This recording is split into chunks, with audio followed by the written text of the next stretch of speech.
So how does calf tightness contribute to plantar fasciitis and a lot of other conditions in the foot? Well, our calf muscle actually comes from the back of our thigh. You know this from when you're carrying out sport. If you want to stretch your calf, is that you need to keep your knee straight. When we're walking, what happens is our heel hits, the foot goes flat, the shin goes across, and then we push off.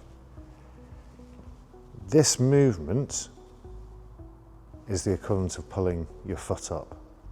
If you have a tight calf, you're not able to do that.